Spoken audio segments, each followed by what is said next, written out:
თუ ხშირად გძნობთ შფოთვას, ეს ვიდეო თქვენთვისაა. შფოთვა არ არის უბრალოდ ფიქრი, ეს არის ნერვული სისტემის გადატვირთვა. როდესაც ადამიანი დიდხანს იმყოფება სტრესში, აქტიურდება ბრძოლისა და გაქცევის რეაქცია და ორგანიზმი მუდმივად ზადყოფნაში რჩება.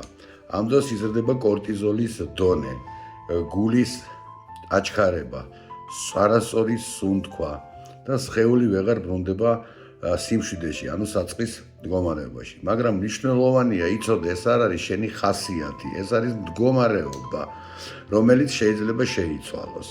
როდესაც მუშაობს სხეულზე, ემოციებზე და ენერგიაზე, ერთდროულად ნერვული სისტემა ნელ-ნელა ბრუნდება ბალანსში, ანუ საწყის მდგომარეობაში და სწორად ამ დროს იწყება ნამდვილი შვება.